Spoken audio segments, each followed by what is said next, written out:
Okay, hello and welcome to the next in our series of Career Talk events. Today we are looking at product and product development and are lucky to have a fantastic panel for you today.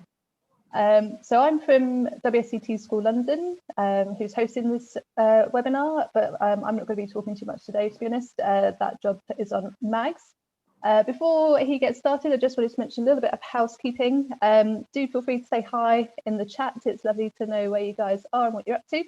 But if you have any questions for the panel, please pop those in the Q&A, as that's where they'll be able to see all of your questions. And we will be addressing questions at the end of the session once we've heard from everyone. So that's about it from me. Over to you, Mags. Thank you so much, Julia. Hello, everyone. I was just getting really excited at kind of seeing everyone people joining from all over the globe. Good morning, good afternoon, good evening, based on wherever you are. Welcome to this webinar where we are just absolutely drenched with talent. I'm just going to try and tap as much information out of the team, out of the panelists as possible, because we've got Simon from Ridgeview, Dr. Anne Brooke from Bombay Sapphire, if I'm not mistaken, and Julia Duckworth from Diageo, who do several different things in the wine and spirits industry. So if rather than me kind of taking your thunder in no particular order, if we go Julia and Simon, if you could just give us your elevator pitch. Who are you? What do you do? Kind of thing. 2 minutes, just give us a flavor for what you do. Sure. Shall I kick off? Please. Okay. So as Mags mentioned, I am Julia Duckworth and I am Senior Innovation Manager for Diageo. I've been with Diageo now about 18 months and I lead a team of liquid developers and scientists who develop amazing, exciting liquids across our amazing sort of brand portfolio. So brands like Gordon's, Guinness, Tanqueray, and Johnny Walker, of course. Prior to that, I was a technical manager at Sainsbury's, where I looked after wines and spirits. And prior to that, so my background is more food science, and I kicked off my career actually in the States. So that's a little bit about me, and I'll hand over to, I guess, Anne. Thanks, Julia.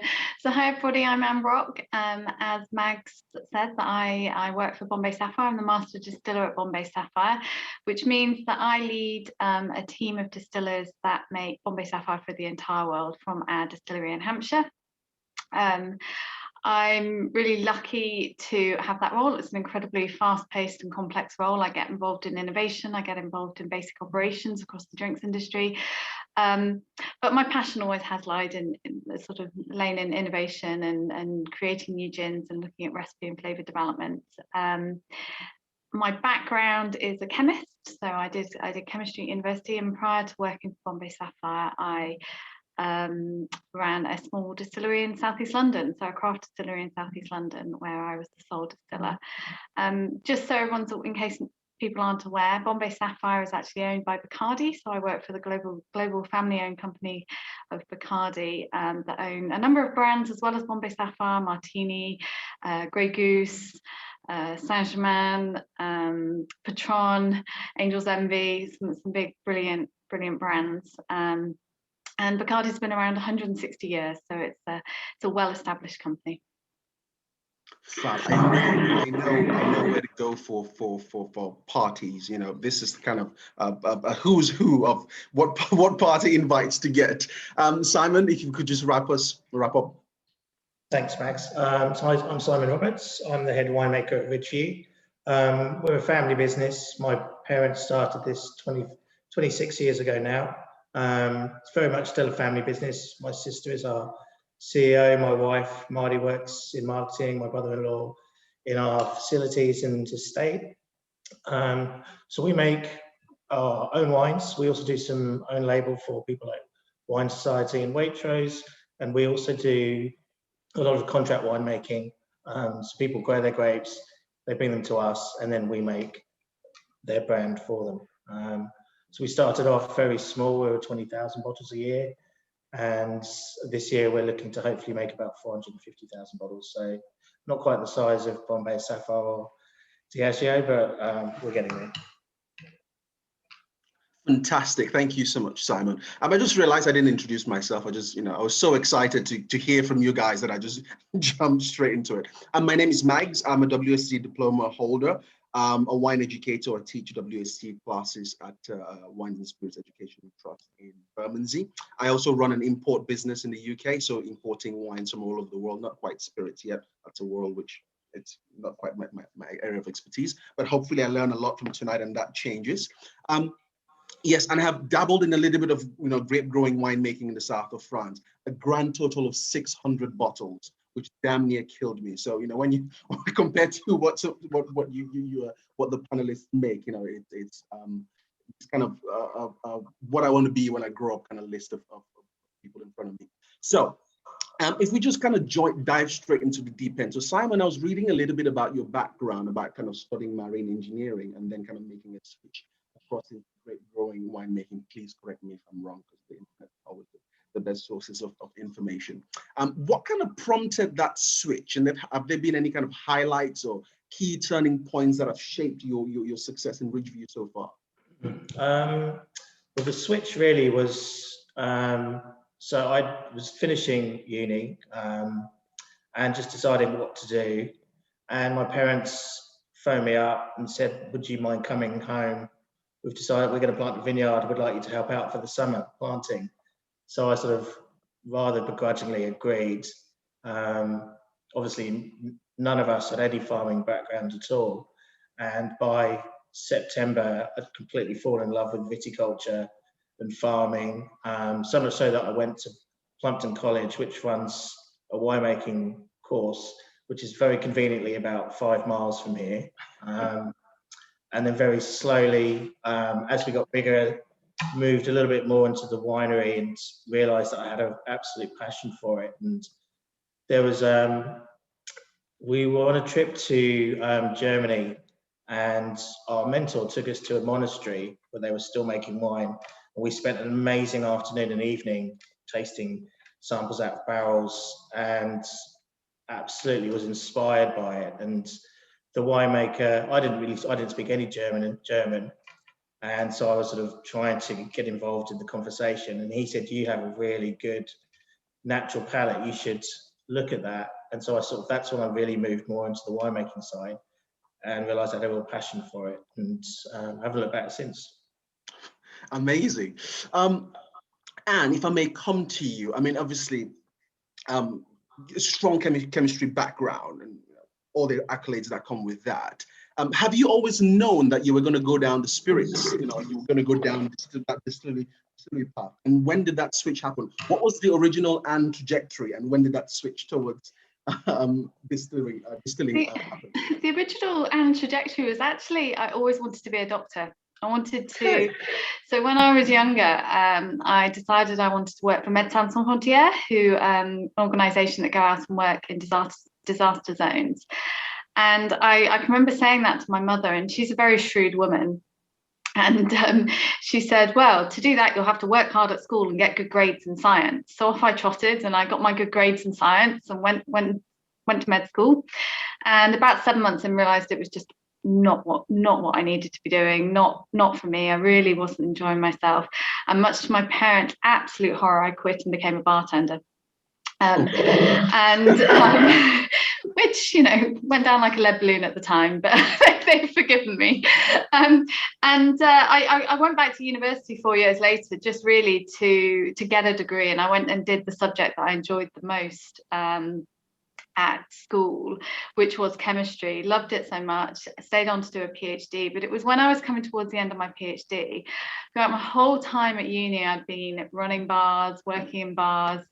4 years before going to university, I was working behind the bar, and I was talking to a friend, and I was just talking about I didn't know what to do with my life. I'd always wanted to be a doctor. Now I was coming to the end of my PhD, and they said, well, look, the only other chemist I've ever met is the distiller. And it was like a light bulb went off. Of course, tied the two sides of my life together, this passion I had for making drinks and my science. So I was super lucky that I had that conversation at the right time, I think.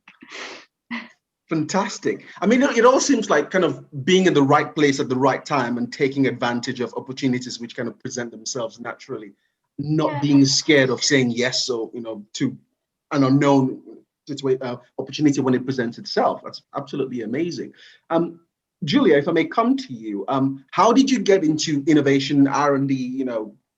Give us a flavor of, how involved are you in that process? You mentioned kind of working with a team. How do you guys have that kind of light bulb moment? What if someone was going to expand the Gordon range, for example? What are some of the things that you guys will be thinking about? Yeah, so I guess I'll kind of start with how did I end up in innovation and working in wines and spirits. So I was doing my sort of master's in food science, and professor who used to organize wine tasting said, actually, you have this natural ability sort of when you taste wines, I really think you should sort of go down this path. And so off I went to Italy and studied at the University of Udine. And that was kind of really where my sort of passion for wines and spirits started. Returned back to the States and kind of really sort of decided, I don't really want to sort of be within food. I'd actually really want to move into apply this kind of knowledge of food science, but take that from food and apply it to beverages. So started my career in doing more sort of food science, new product development within the food industry. But I always had my eye set on, I want to transfer this to wines and spirits. So within sort of my role within Diageo, we work very closely with our marketing teams, we work very closely with the brand teams, and we'll sort of identify an opportunity that, for example, there are lots of people who actually don't enjoy gin, let's say, and how can we recruit new gin drinkers? One of those ways that we can potentially do that is through flavor. So flavor has been a massive sort of revolution for us within gin, and we've kind of seen that sort of translate over into other sort of categories as well. So looking at vodka, etc. So it's really we work highly collaboratively with our flavor suppliers, and as I said, our brand teams and consumer planners to sort of identify where are there gaps in the market, and that then presents an opportunity for us to innovate. Fab. So it's really, correct me if I'm wrong, really about having your finger on the pulse and seeing what's happening in the world, what are people drinking, what trends are, and trying to capitalize on that. So let me kind of swing or segue back to you, Anne. So say your version of Julia, Bombay Sapphire, comes to you with, they've had this light bulb moment. It's like, this is what's going to change the world of spirits. And, they come to you with an idea. How do you, give us a flavor, an insight on how do you take that idea and bring it, to this is a final liquid kind of thing? Sure. I mean, I think one of the things, and Julia will probably agree with me here, is that it's not one person who makes a liquid. And they always say it takes a village to raise a child. I say it takes a village to create a beautiful liquid innovation. And I'm very lucky in the fact that I get to work with Ivano Tenuti, who is our master of botanicals. So he works directly with our growers and works with all our botanical suppliers to find new and unusual flavors, and has this huge store of botanicals from which we can then draw from. But I think you picked up on something really key there, and that was the first thing that I had to learn when I came into this role, was it's not just me sat around thinking I want to make a nice flavor, or oh, I quite like the taste of this citrus, I'm going to put it in a gin. It is, you get a concept, a consumer concept, of an idea from somebody generally in the marketing team, that they've had this brilliant idea and it's something that they want us to turn into a product. And that's quite a different way of thinking about liquid innovation. It's quite difficult to go down that route. And really, that's a lot of trial and error. It's a lot of talking to Ivano and being really experimental, not be trying to get too pigeonholed in sort of stuck in ideas. And keeping that communication with the marketing team up. It's very much a sort of collaborative effort. You can't just go away and come up with this gin that you like and then present it to the world, unfortunately, much as I think we would love to do that. I think at Bombay Sapphire, we're quite lucky. We've got this DNA that's the backbone of our gin, and we're currently using that sort of as a basis for a lot of our innovation. We're creating a a series of special editions, we're calling them, where we're elevating the classic Bombay Sapphire recipe, bringing in some more contemporary versions. We actually recently launched Bombay Sapphire Sunset last week. So and that was very much, the marketing team came to us and said, look, we want to bottle a sunset. How do you do that? And that's a job description. So yeah, I mean, that was a really great sort of trying to think about what a sunset means to people. It's that idea of warmth and orange glow and sort of true relaxation. It's the end of the day. You've achieved what you need to achieve. You're sat there with a drink in your hand. I'm sold. You don't. But again, I've not said any flavors to you, and that's where the real skill comes in, I think. Things like Julia's team, where it's like, what does that mean in terms of flavors, right? Fantastic, great. And Simon, kind of bringing that to you now, the world of spirits and the world of mixers is completely different, kind of cousins to what you do in the vineyard. How does that kind of relate to you? Is there any correlation, or are you kind of slightly different, or do you guys do things slightly different from the spirits world? Because from my kind of limited experience of wine, we've got a window to grow the grapes, and then we've got to kind of make the wine with the grapes that, we try to grow as best we could. What are your thoughts? So winemaking is a slightly longer, slower process than spirits. And so, from picking the grapes to when we're releasing our vintage wines is, 3, 4, 5 years. Mm-hmm. So to be reactive is quite difficult.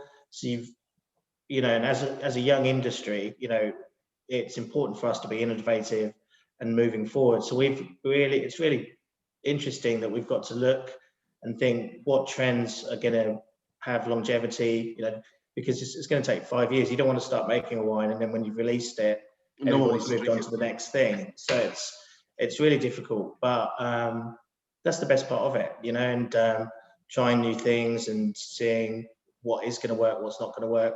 But also we have a wine style, we have a house style. So we don't want to move too far out of that remit. But the NPD and the R&D side of it, I just find really interesting. I love it. It's, and touch wood, so far, we've not had any mistakes. So it's all good. Which can be really costly, again, from my kind of limited experience. If I may go back to Julia. So say you've come up with a concept, it's gone down Anne's area of expertise, they've got a liquid and it's come back to you, right, this is the liquid we're going to launch. What are some of the things which kind of go through your mind, or some of the steps which the consumer might not think about, but what are some of the steps which you might have to consider when you're going to launch a new product into the market? So as kind of head of innovation for Europe, we actually have 5 different markets for Europe. So we have to think about, is it actually going to be launching in GB? Is it going to be launching in Germany? There are different sort of reg requirements for each of those markets. What's the occasion? Is it the same occasion that beverage is going to be consumed in let's say, again, using the example of Germany versus GB? What's the serve occasion? So we have some fantastic bar and sort of brand ambassadors that we work with, who will also work with us as we develop a new liquid to come up with new serves. Is it kind of your lead serve, which is usually sort of gin and tonic, or are we looking at sort of other mixers? Yeah. Are there other sort of other cocktails that we're coming up with? So there's that sort of whole side of the process. We will work with our sort of master distiller as well. So we work with our Anne, as it were.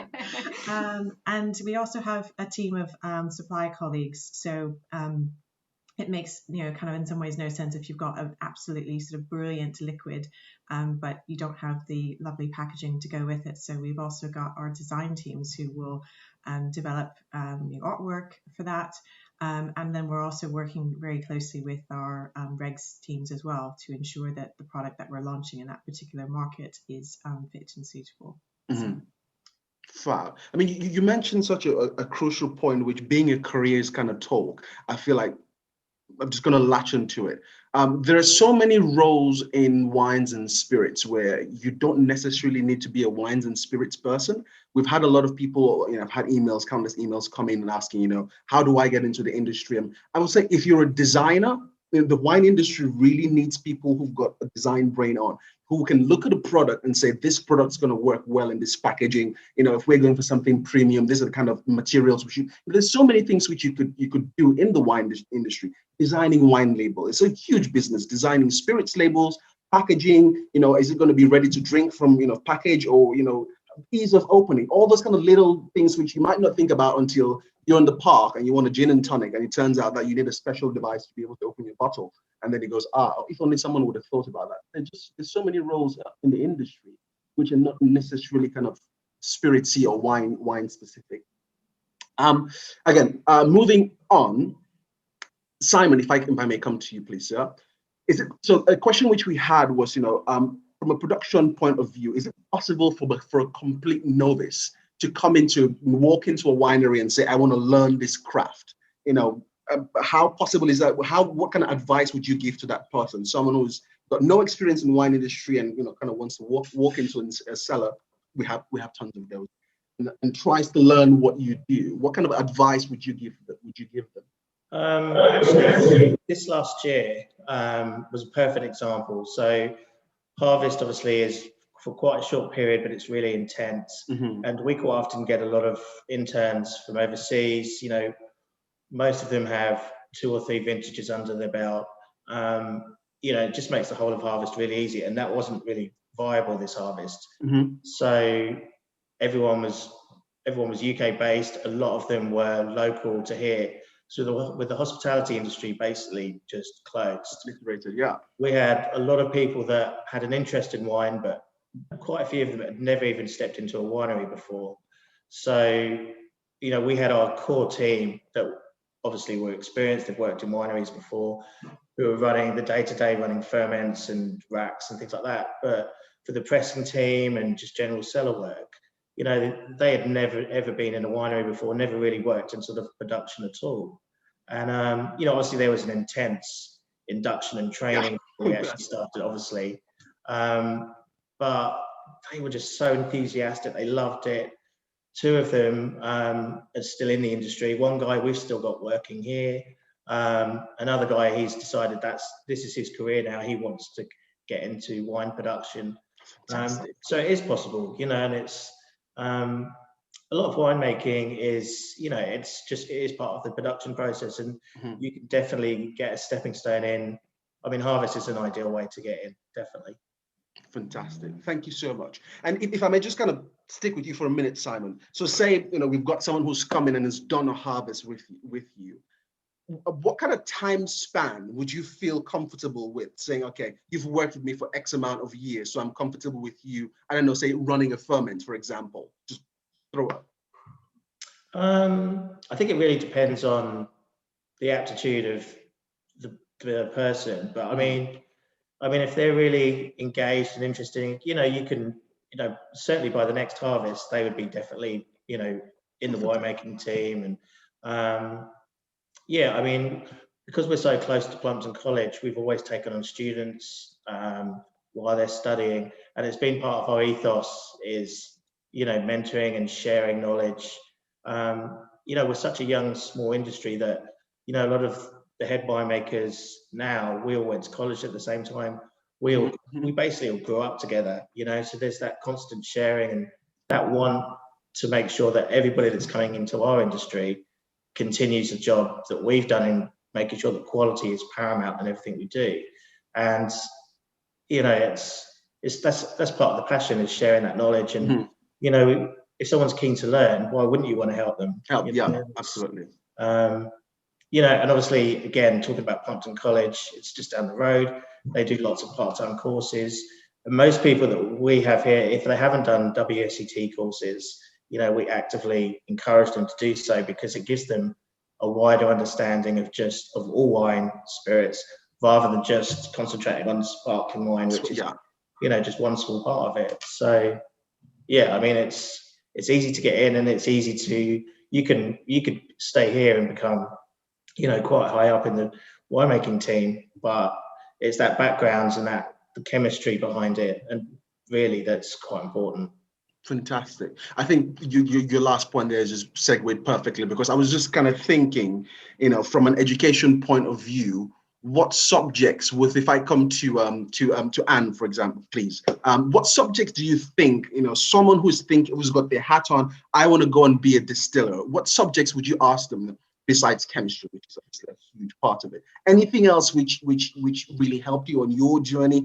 Are there any kind of other subjects which you wish you took at school which might have helped you in today's role? I mean, I think it's quite difficult when someone's choosing to go to university to, I think a lot of people, certainly I felt when I quit med school, it's quite hard. You suddenly feel, I felt like I'd ruined it, I didn't work out the first time, that was it. So I don't want to say that there's anything specific that anyone should have. I think that science and engineering backgrounds, when you come into actual practical side of distilling and just the practical side of managing liquid and liquid movement around a process, they're always going to help you. That's always going to be stand you in good stead. But I really think, Julia's background in food science, I've got a couple of food scientists on my team. I think that's really important because you've got a bit more of an overview of actually the liquid and how the liquid's going to behave and flavors interact rather than necessarily the process. And certainly I think there's two things that are really, really important if you want to get into the production of drinks and the production of liquid. One is you've got to have passion, like Simon said. If someone's there keen, willing to learn, open to learning, this industry is actually really, really friendly and really supportive, and people will help. I started in it by asking around, talking to people, learning from people. People are so willing, because people in this industry are so passionate about what they do. They're so willing just to talk your ear off and to tell you as much as they know, which is great.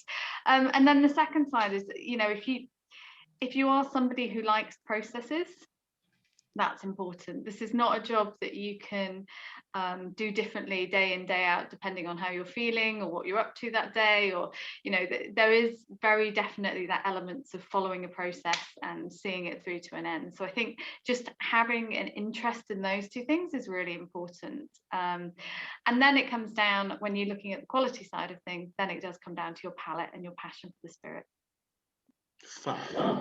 Thank you so much, Anne. I'm just going to stick with you for a second. Simon mentioned some really, really important kind of learning tools. Mentioned, for example, the WSET, being able to get a good grounding. I certainly remember, and listen, this is not me trying to, push the diploma on anyone, but I remember that when I was doing my diploma, I was exposed to the world of wines, which I'd never even considered. I was forced to suddenly taste spirits, and it wasn't an interest of mine, so I had to spend 6 months studying spirits. I had to spend 6 months kind of studying port and so on and so forth. Now, if someone was specifically interested in going down the kind of production of spirits, now they didn't want to do wine. So for wine, you can go down the WSET, you can go to Plumpton College, you can do a harvest. Does something similar exist for this kind of spirits sector? So there's obviously the WSET level 2 in spirits and level 3. So I'm currently doing my level 3 at the moment, just for interest sake. So let's see how that exam goes. And I'm actually starting to put some of my distilling team through the level 2 and level 3, just because a lot of them haven't had any formal training in spirits. That is something they make Bombay Sapphire day in, day out, but just to have that grounding of other spirits and what's out there, I think is really important.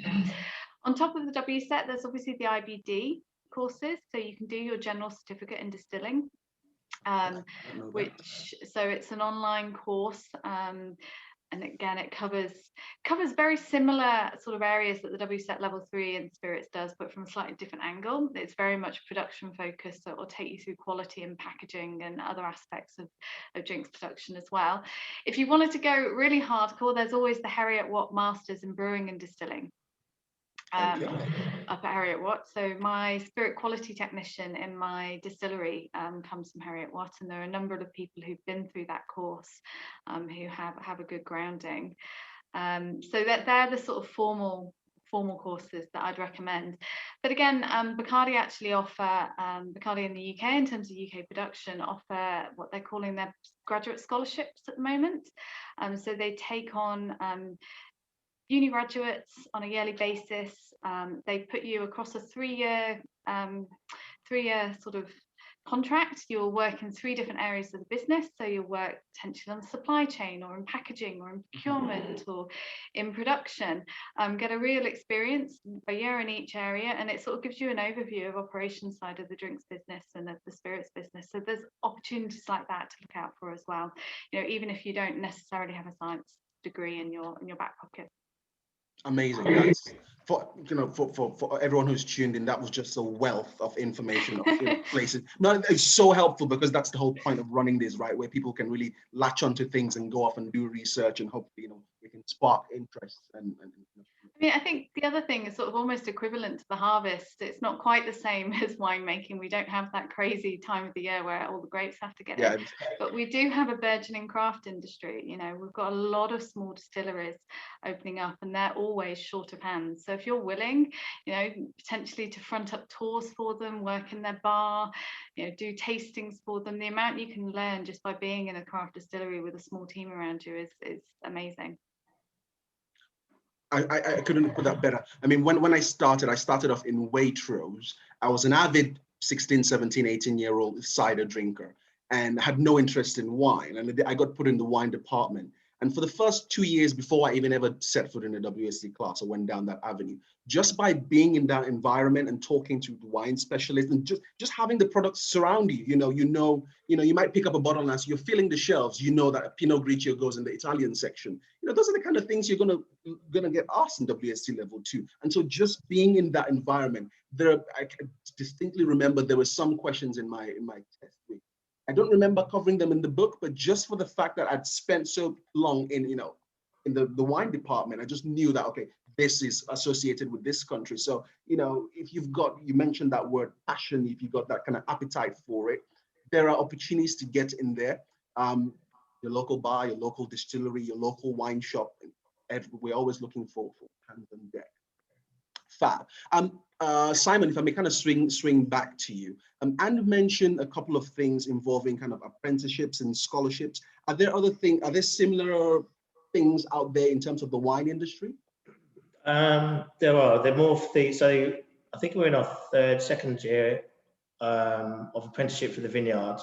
Oh, fab. And the pickup for that was quite encouraging for such a young scheme. And we're just working on a winemaking or winery side of it as well. So, but I mean, not so much for the apprenticeship, but I mean, there are enough part-time courses that you can do that can certainly really, really benefit you, especially alongside if you've already got a job as a cellar hand. These courses alongside it will help wonders. But the experience is equally as important as education when it's on a practical side of things. Fab. Julia, so hi, I'm going to come back to you.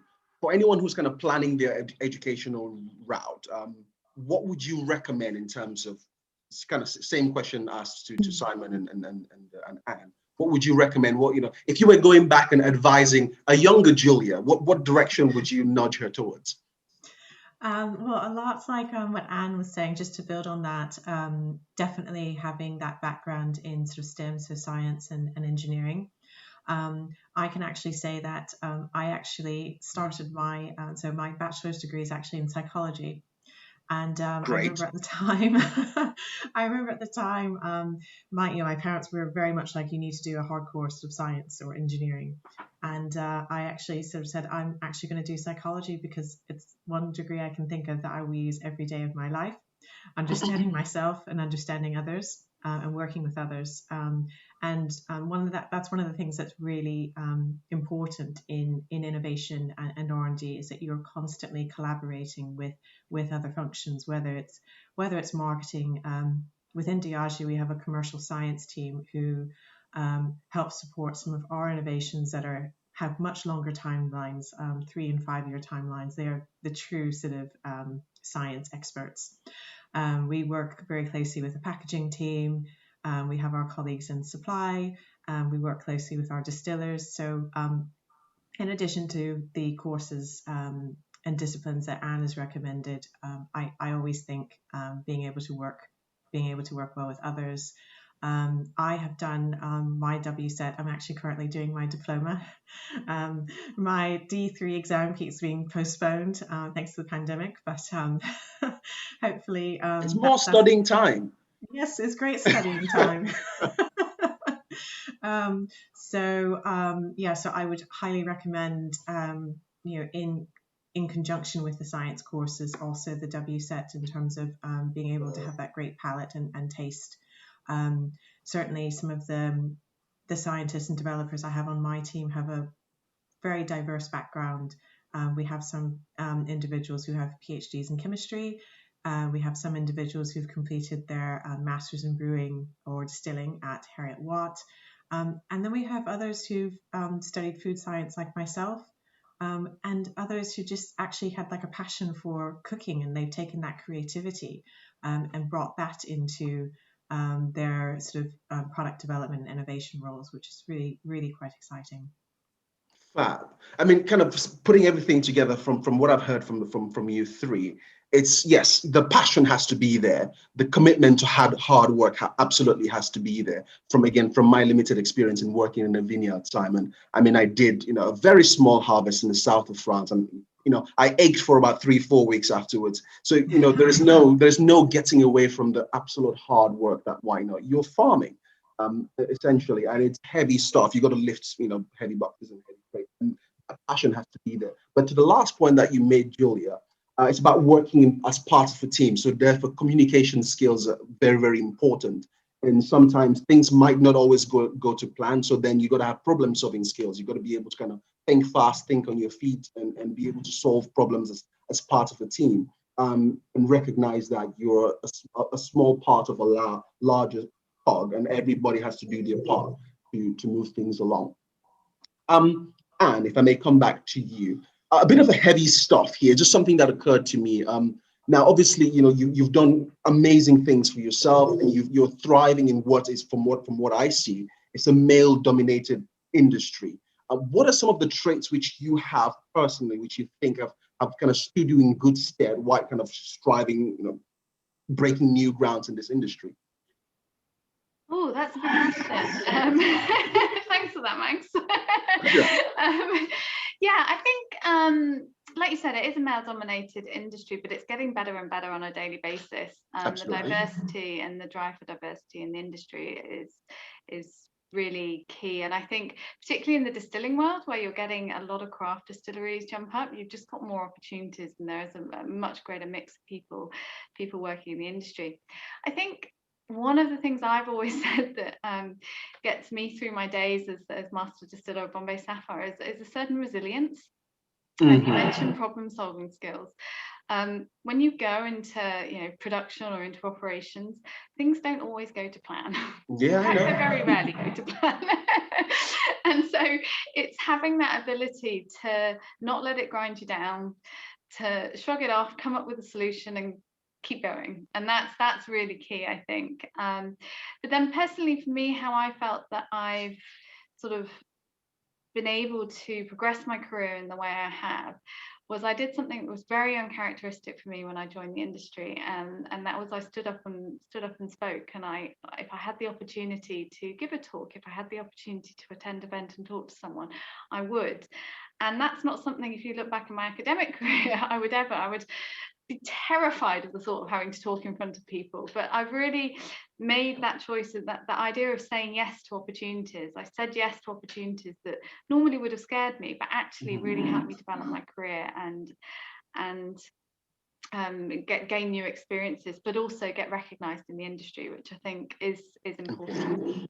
Yeah, absolutely. Thank you so much for that, Anne. Because I mean, listen, diversity is something which has been on the forefront of what it's been all over the world. We absolutely, especially in the UK, we absolutely recognize that we need to kind of dial the scale back. We need to even the playing field. So I think it's quite a powerful message, which will definitely help someone out there.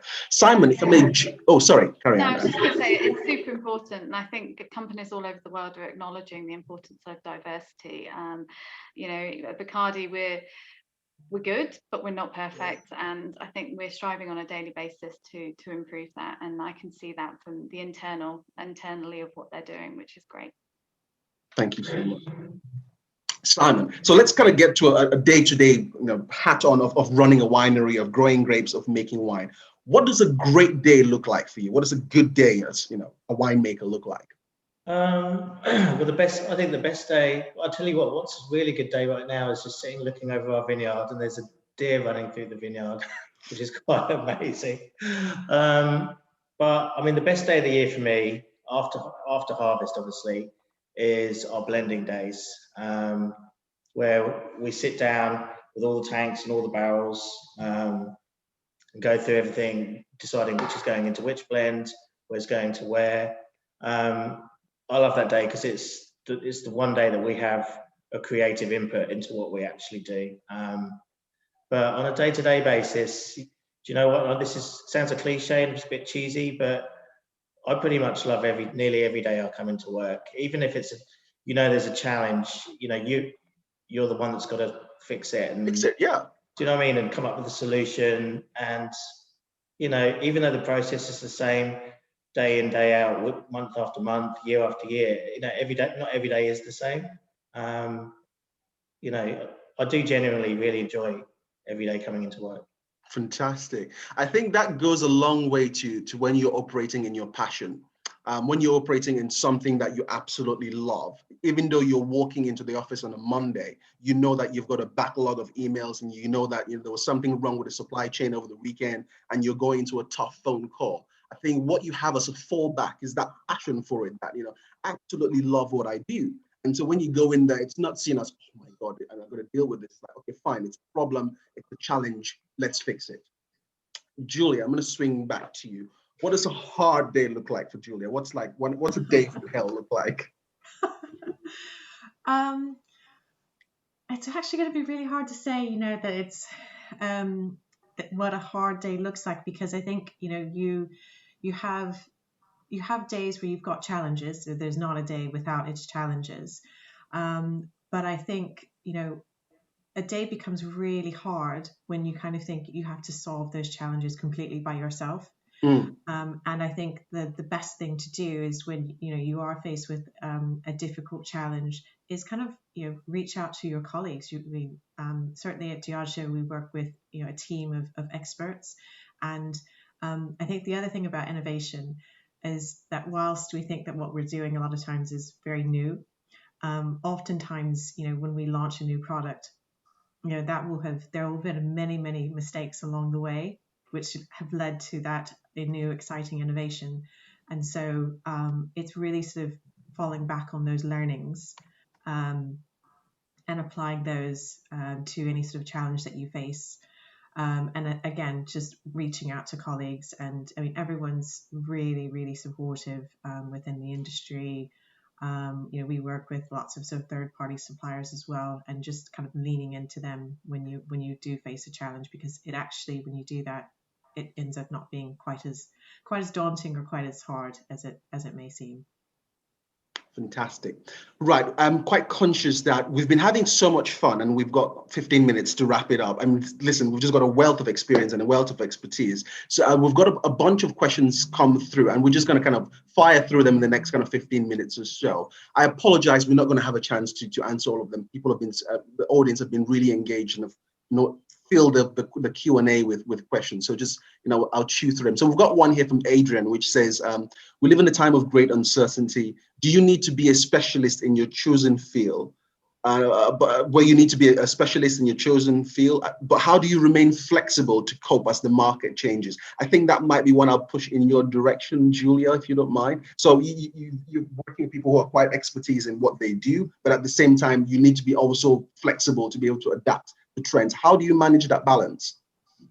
Well, I mean, I think in innovation is in a way, it's a role where you are always learning. So whilst there are new trends that sort of come up, you can apply your learnings in your sort of field of expertise to that. So we actually have a scientist with our team who is he's kind of our emulsions expert. We have scientists who are sort of experts in color. So when we're sort of developing a new liquid, we do rely on some of those experts. But in terms of staying on top of trends, we don't actually look at it as, well, we just rely on the marketing team for trends. Sometimes our new innovations will actually come from within my team, who are, we'll have a sort of away day where we're sort of just playing around the lab, where we take inspiration from going out to bars when we used to be able to go out to bars. We've done days where we've gone sort of foraging out in Italy, actually, and foraged for sort of botanicals and ingredients and created drinks and cocktails that way. So just in terms of, like, yes, you need to be potentially an expert in a certain area, but you're always learning, you're always sort of flexing. Fab, thank you so much. Right, we've got another question here. Before we carry on, I've been reminded that this is promoted as running all the way till 7:30. So apologies, it's not me trying to get away from you guys. It's an evening, it's been a long day. So we all carry on. We've got enough questions to keep us engaged. Simon, we've got a question here which I think is right up your alley. The question is, how would you approach a vineyard for working harvest? So what's your ideal kind of approach from someone wanting to work at Ridgeview? What would be the thing which will say, yeah, I think we'll give you a crack at it? Keep talking about passion, but there's something there, but not necessarily a passion in grapes or in wine, but just showing that you're passionate about, that you wanted to get involved and engaged. We have quite a small team, so making sure that you're able to get on with other people really closely, because it's a really intense, period, even though it's only 4, 6, 8 weeks. But, I think we were talking about it earlier, just going to places, going to vineyards, just introducing yourself, the same with wineries. And, there's people always need help. So, eventually you're going to come in somewhere and it'll be the perfect time. And they go, oh, do you know what? We really do need some help. And come and join the team. Also, there's a lot of social groups out there on social media that always... there's always shout outs needing help and things like that. Fab, thank you so much, Simon. And I've got quite an interesting one, which is probably going to be applicable for everyone, but I'm going to start with you if you don't mind. So the question is, apart from Brexit and currency fluctuations and COVID and every other thing that we've been hit with in the last kind of 12 to 18 months, what other challenges do you face? So again, what does a tough day for Anne look like? So I think the biggest challenge I've got is if I can ignore COVID, that'd be nice, wouldn't it? And Brexit. The biggest challenge I have on my site is obviously sustainability, and it's this idea of getting to net zero. Historically, if you look at traditional distilling, it's not the most sustainable thing to do on the planet. And it's super important that we do change our working practices and look after the planet. So daily, it's one of the big things that takes up my time, is how do I do what we do but use less and leave the planet the way that I would like, for the future, and leave it in a better place. So looking at our water consumption, looking at our gas consumption, and even though we use renewable electricity sources, how can we reduce that loading of electricity and really work on self-generation or just reduction overall of our energy usage? So that's probably the biggest challenge I face on a daily basis. Amazing. That's something which I wouldn't even have thought about. Simon, I could see you kind of nodding in the background in agreement. Did you want to kind of chime in on that point as well, in terms of, again, what the point of sustainability and so on? So it's been a really key part of our business for a long time. But in the last 18 months, I've been quite keenly involved in setting up a wine GB sustainability scheme, which we launched last year.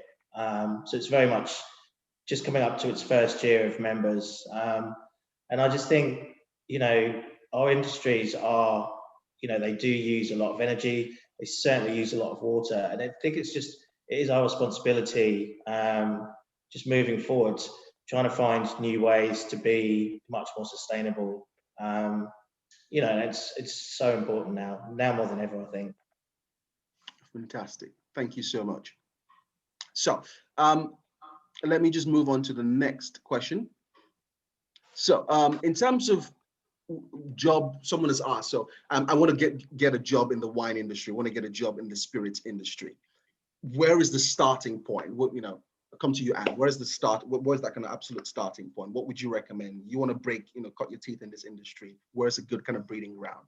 Well, I guess it depends on what your level of experience is. If you've got a degree or a master's from Heriot Watt, or you've got your GCD, or you've got some form of industry qualification, look at the company website. So Bacardi Limited Company, you can set up job alerts on that website, and it will flag you every time there's a graduate trainee scheme or an apprenticeship or anything coming on.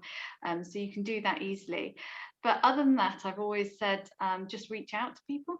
Mm-hmm. So I was very lucky when I started. I reached out to people and I wrote to people, and the worst that's going to happen is they're just not going to respond.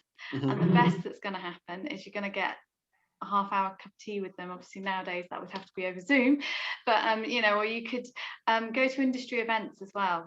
I'm very heavily involved with the Gin Guild, and the Gin Guild run a number of events in the year where you can go and you can meet people. And there's the first time I ever went to a Gin Guild event when I was just starting out as a distiller, I found myself seated next to Tom Nicol, the ex-master distiller of Tanqueray, and he was brilliant. He just, like I said, had so much time for me and gave me so much advice. So it was really interesting just to see, meet not just people, but legends in the industry, and see how much time they had for people starting out. Don't be afraid to reach out. Yeah, I'm just kind of chiming on that point. There's definitely more knowledge than there are people who want the knowledge. A lot of people in the wine and spirits industry, we cannot shut up if you paid us. We like to chat. We love to talk about what we're up to. If we are winemakers, they want to tell you the next cuvee they're working on. This is going to be launched next year or the year after. So we are generally a very social bond, and you should not be afraid to reach out to people, to send people emails. Reach out on LinkedIn. Like Anne mentioned, the worst they're going to say is they're not going to write back to you. And you might be able to, I've had opportunities where people have reached out to me, I've reached out to people, and it just so happens that you've sent that email at the right time, when it just so happens that they're looking for someone who's got your skill set, or they can put you in touch with someone. You know what, I just had this chat with someone, let me introduce you. And that's opened a whole world of opportunities for you. So we got a question from Juliet McGuire. Julia mentioned it was important to identify gaps in the market. So this is about trends. With your kind of innovation hat on, Julia, what kind of trends do you see picking up in the next kind of 12 to 24 months? What do you think what are we drinking more of? Well, I certainly think that there's probably going to be more sort of trends around low and no alcohol. So yeah. I think there's going to be, whilst I think, COVID, there's, this idea of wanting to have this massive sort of escape and sort of release from this pandemic. I think that's kind of on one extreme you have that, but I think on the other extreme, there's going to be more sort of this kind of area around sort of moderation. And so no and low can kind of sort of fit into that quite nicely. So it's about kind of this balance between wanting to have it all, so kind of maximalism with minimalism, as it were. So I think those are some of the areas that we'll see some of that, some trends there. I mentioned escapism. So, we haven't been able to travel. So I think we will sort of start to see how can people kind of replicate that travel and escape experience in a drink or cocktail that they're enjoying, whilst really excited for sort of bars and restaurants to open. We have been in this sort of state of being at home and sort of making drinks at home for the past year. So I think it would be interesting to see, does that trend continue, or is there going to be this kind of massive release and everyone's just out and about? Don't know. So that's kind of a question for, I think, all of us to sort of think about. Wow, interesting. And Simon, if I may kind of punch that same question in your direction. I mean, I think Julia's come at it from a very spirits and low alcohol, no alcohol point of view. But obviously at Ridgeview, I don't know what the practicalities of making a low or no alcohol sparkling would be. So where do you think, when you have got your kind of your thinking hat on in terms of trends, where do you see the trend for what you're doing for the next kind of year, 2 years or so? I mean, the whole no and low alcohol, I think, it's been moving around for a few years, and it's definitely something we've been looking at and taking notice of. But for our wines, for sparkling wine, there's definitely, you've got to keep the quality, which is paramount to us. So I mean, and technology changes so quickly these days. Yeah. That, it's definitely something that we're looking at, and it's, I think the whole dynamic of the drinks industry is changing, and you've just got to learn to adapt with it. And it's definitely that's the exciting part of the business, I think. Agreed. Fab. And lastly, Anne, what are you most excited about for the next kind of 12 to 24 months? What secrets are you cooking up in the distillery? The most thing I'm excited about is the 12th of April. I will be outside a pub on the 12th of April with a gin and tonic in hand. But beyond that seminal date, I think I was super lucky. I've been with Bombay Sapphire for 3.5 years now, and I've joined at a really exciting time for the gin industry, and a really exciting time for the brand. So I mentioned that we just launched a product last week. We've got some other brilliant products in the pipeline, and there's a real drive for innovation. I think, having, like Julia said, we've all been sat at home, desperate to travel, desperate to get new experiences, and we've been putting that into our product innovation. So I can't tell you any secrets, I'm afraid, but I'm super excited that we've got coming down the line. So I'm sort of keep your eyes peeled for those. But for me personally, on a sort of personal side, I'm just super excited to be able to go to the pub, but really support the on-trade. I think no matter how bored I am of lockdown and how rough of time I feel that some people in my life have had, the on-trade have really been hard in the past year, and they're so crucial to our industry. So we need to do our bit, and we need to get out there, sit on the other side of the bar, and safely support them. I think the worst things you could possibly do, if someone's saying your support is to go and have a G&T, yeah, I'll take that. Thank you so much. Simon, I'm going to swing back to you, sir. So obviously working with family-run business, where do you see kind of Ridgeview in the next 5, 10, 20 years? Where do you want to push? Where do you think is the next frontier for you? Where do you want to, where are you most excited about taking the company to? I mean, at the moment, we're just in the middle of quite a big expansion for us, actually. So we've just got planning permission to double the size of the winery. We're looking at doubling production between now and 2025. So that's quite a bit to keep us busy for the next 5 years. And who knows after that? We're constantly evolving as business. There's lots of different options out there. And as we talked about before, the whole NPD side of it, I just absolutely love. So there's always that side of it as well. Yeah, I mean, every day is exciting. We're bringing on new members to the team. But yeah, it's always looking forward, being innovative and being at the front of the industry, I think, is what's really important to us as a family and as a business. Fantastic. Thank you so much. We've got a couple of questions regarding Brexit, so I think that's something which it's that we need to kind of address. And Julia, how has Brexit kind of impacted your day-to-day, or has it impacted your day-to-day? What are some of the huge, where have you felt the impact of Brexit the most, and what are you doing to kind of mitigate that? So I think where we have sort of been impacted the most day to day are sort of project timelines. So our markets have come to us and say, we want this new exciting innovation and we want it, in 6 months, let's say. And working with a lot of our sort of flavor suppliers and botanical suppliers, they're all sort of outside of GB. For the most part. So we've experienced delays in getting flavors and ingredients in for our teams to sort of work with and work on. That's probably been the sort of, I would say, some of the biggest headache, as well as once we've created and developed a concept liquid, getting those out to the market for consumer sort of liquid testing has also sort of been a real challenge. Great. Simon, for as a British or an English, I don't know which you prefer, so pardon me. As a British or an English wine producer, exporting wines out into Europe, I imagine. Have you seen changes kind of post-Brexit? How's the world changed for you?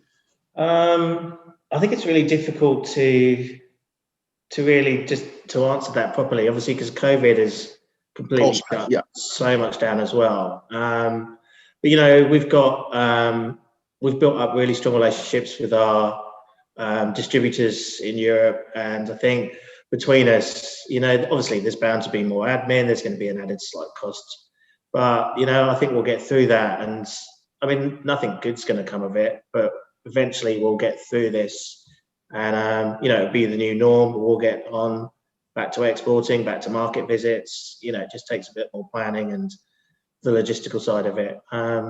It's just getting used to it, I suppose, and yeah, we'll get there. Fab. Julia, I can see you nodding in the back. Not Julia, sorry, Anne. I can see you nodding in the background. Did you want to add, chime in on that? Yeah, I think that the idea of the additional admin, slight additional costs, you know, from my perspective, from a day-to-day business, I've not seen a big impact because we're lucky enough to have, you know, we're a big company, we've got teams working on it. But I know that some of my friends and colleagues in craft distilleries have really struggled, the independent companies that really rely on those big orders coming in from the distributors in Europe, just seeing a bit of a struggle. But again, it's quite difficult right now to really detach it from the effect of COVID, and I think it's going to be a good year or so before we can really look back and say, well, this was due to Brexit and this was due to COVID. So it's going to be an interesting thing to watch, I think, over the coming years, and hopefully, as Simon said, we'll get through it and it won't have too much of an impact on the business, on the industry as a whole. Yeah, and on the positive side as well, you know, with my commercial hat on, sterling seems to be recovering quite nicely, and you know, we can buy things slightly cheaper. And yeah, you've both mentioned, you know, the fact that it's not just the fact that we've been hit with Brexit, but we've also been hit with COVID. So it's kind of that perfect storm, and not being able to quite identify just yet what's causing what. You know, is this due to the fact that we're not going out, or is this due to the fact that, you know, things have changed in the trading world? We've got another very interesting one here, given that, you know, Simon, you spent time in, I think, Germany you mentioned, and Julia, you mentioned spending time in Italy, if I'm not mistaken. If I may go in that order, Simon and Julia, someone's asked the question, what is it like to work abroad, travel abroad in different countries? They want to go out and do a winery and work a little bit in a winery. Any tips you can offer them, any kind of from your personal journey? How did you find that whole process, and any advice you can offer? It's really, it's just reaching out to people, I think. I mean, everybody, you know, traveling is one of the best parts of this job, I think. I absolutely love it, because you get to go all over the world and just talk about wine to other people that want to talk about wine, and that's great. And there's so many platforms now that are reaching out for people they need, whether it's for harvest or for bottling, or for vineyard, for pruning. So, you know, it's just reaching out, you know, and it's word of mouth is equally as important. You know, there's a lot of Facebook groups that are constantly looking out saying, you know, if you can get to this place whenever, there's 2 months work, 3 months work. You know, we're doing the same. We're actually just advertising today, actually looking for interns for the harvest in September. So fantastic. Yeah, there's always adverts and people like that. Fab. Thank you. And Julia, what was your experience like, you know, traveling abroad and studying in university in a different country, and I'm assuming different language, different setting, different culture? How did you find that, and what advice would you give to, you know, we've got someone who's got that question, and what advice would you give them? Yeah, so just to reiterate what Simon said, you know, just reaching out to people. So I was very lucky that my professor actually told me about this scholarship to go and study wine in Italy. And you know, he basically encouraged me to apply. The deadline was like 3 days away from when he actually told me. Love it. And I sort of said, well, there's no way I'm going to sort of be able to get my application together in time. He said, you will do it. And I'm really glad that he kind of stayed on me to complete the application. And I, by surprise, won the scholarship. So I had this wonderful opportunity to go and study for 9 months in Italy. I guess leading up to that, I didn't speak Italian at all. So leading up to it, I quickly sort of got a tutor and began to learn Italian. But actually, once you're in, in the country and you're sort of immersed in having to sort of work, culture, you just you do pick it up. And then in terms of like my current sort of role, if we're launching a new product in, say, Russia or Norway, we will actually go and spend time in that market to get really close to the consumer. Interesting. So that's one of the things that I've really enjoyed. I absolutely love travel, whether it's with work or personal life. Cannot wait to be able to travel again.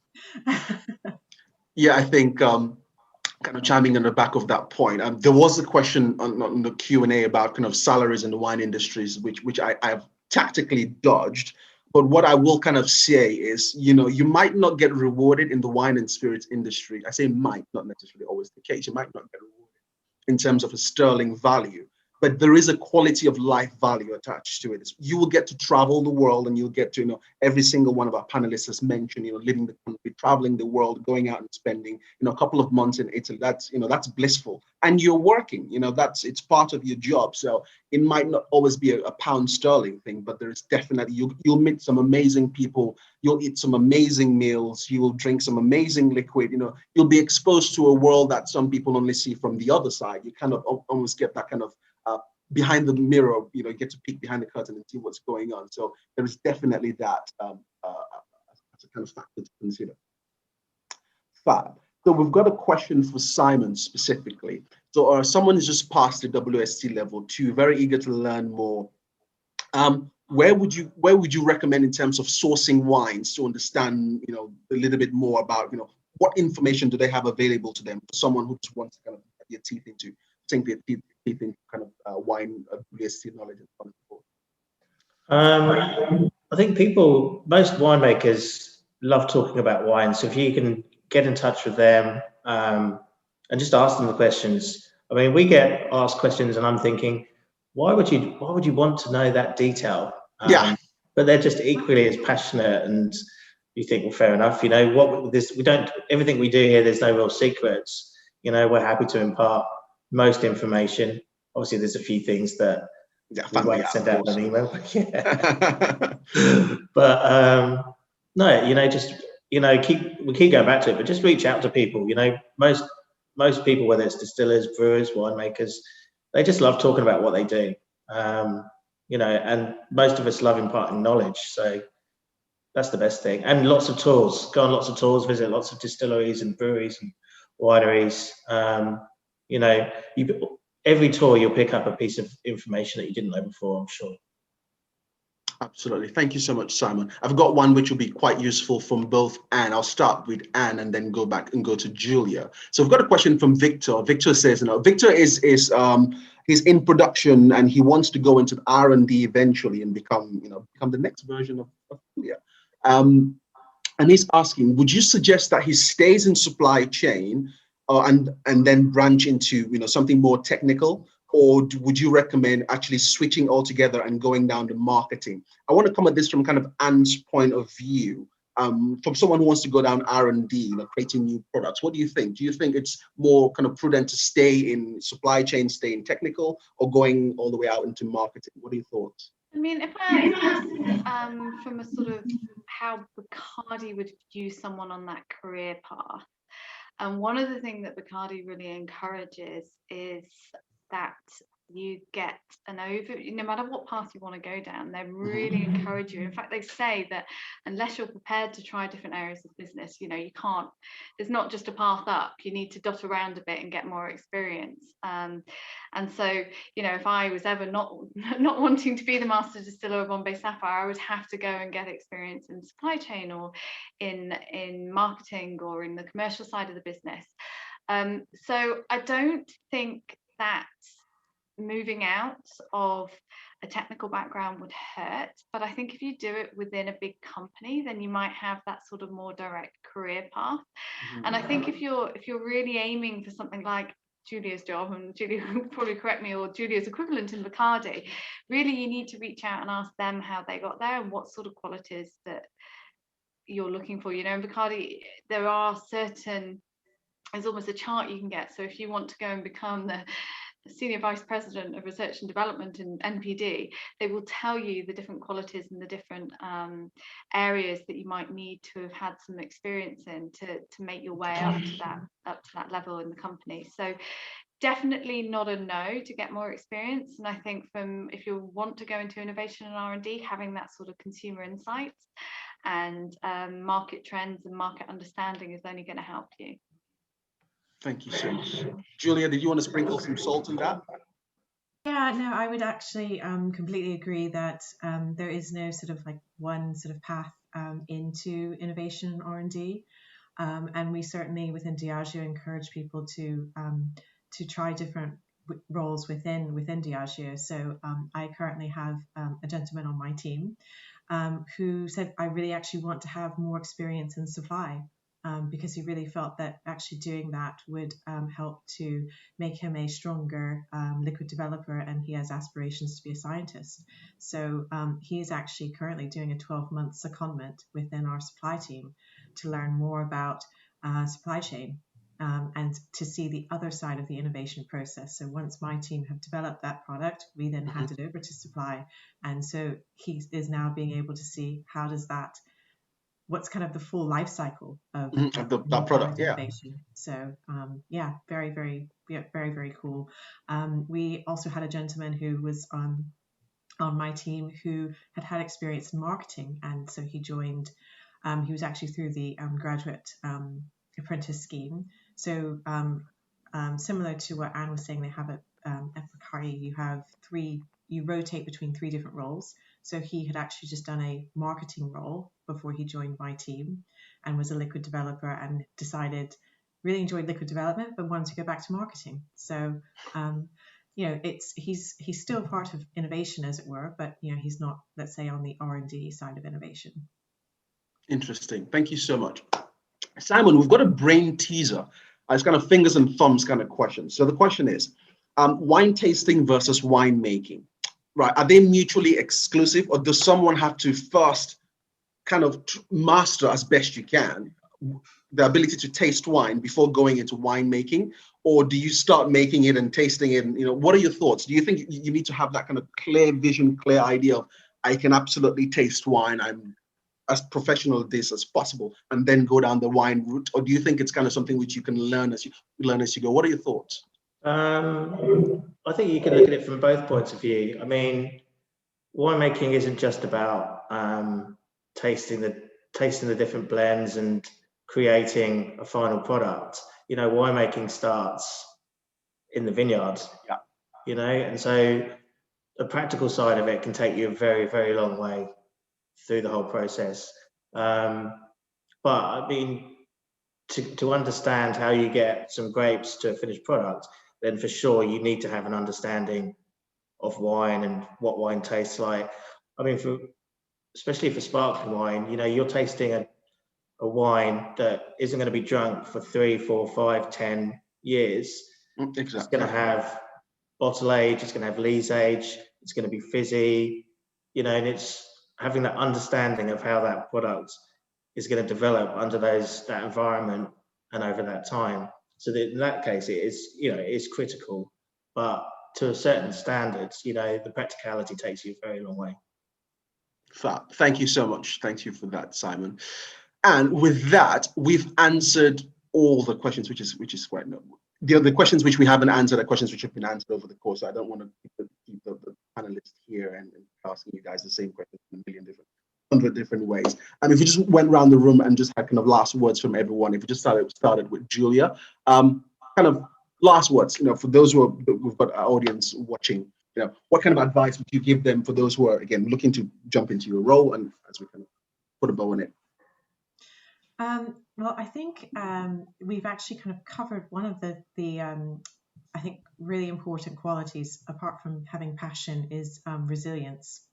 So yeah. For me, I actually think every sort of rejection that I had actually opened doors for other things. And resilience is certainly something that you really have to have within innovation and R&D. As I sort of alluded to earlier, we've just recently launched Tanqueray Royale. And that was a product that took us nearly 12 months to create. There was a lot of sort of trial and error. There were things that just did not go to plan. But that, I think that is we're so proud and very excited about the product. But that is one of the things that I would like to leave participants with today is really sort of following your passion and being resilient, and just because you could reach out to people, the worst thing is you may not hear back from them, but sometimes doors close so that windows open. So thank you so much, Julia. I think I'll just segue on jump on that point. Looking at the panelists, clearly you're looking at a wealth of experience, a wealth of knowledge, and people who are doing great things in the wines and spirits industry.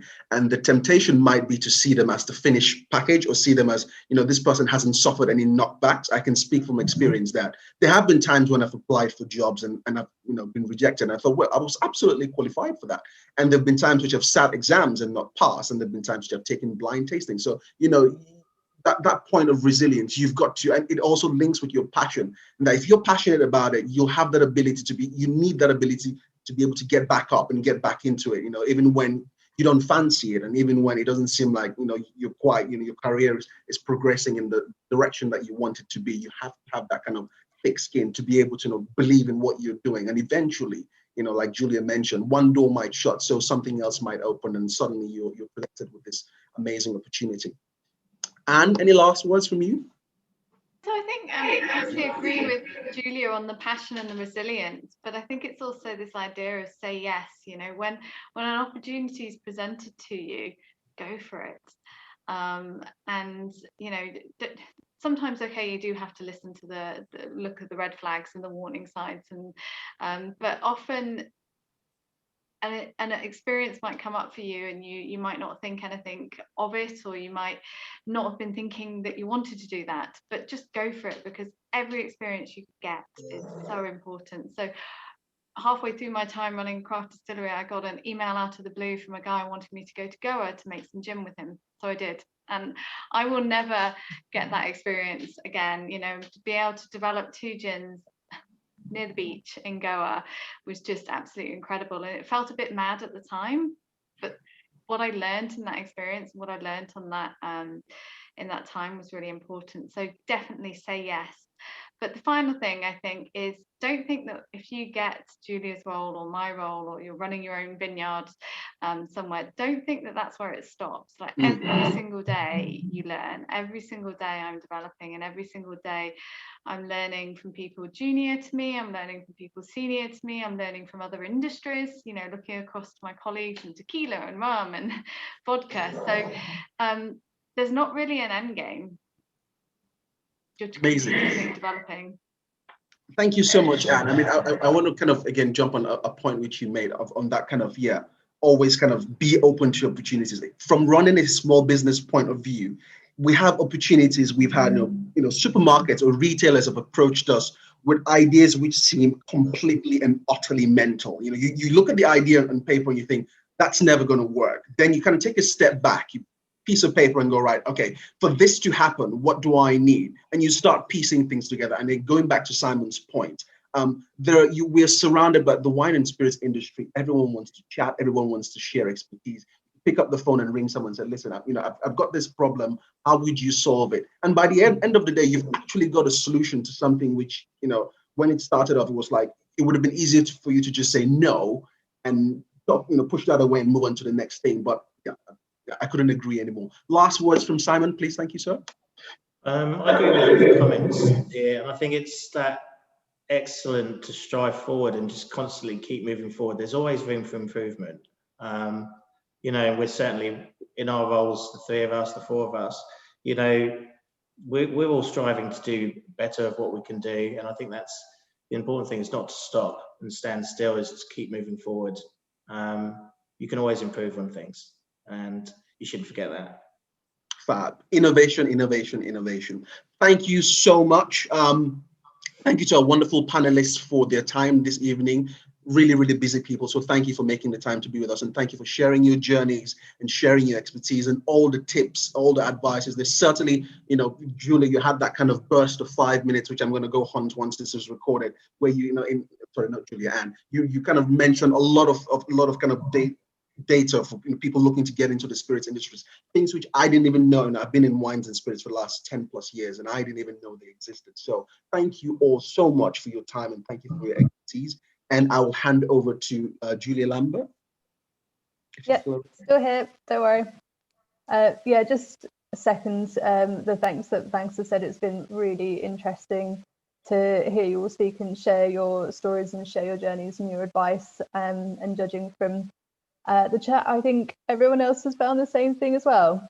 And thanks to you too, Mags, for being our host and for extracting all this useful information from our wonderful speakers. So yeah, we'll round it up here, and we'll be back next month with another career talk. So watch this space. Thanks, Fantastic. everyone. Cheers. Have a great evening, everyone. Thank you so much. Cheers. Bye-bye.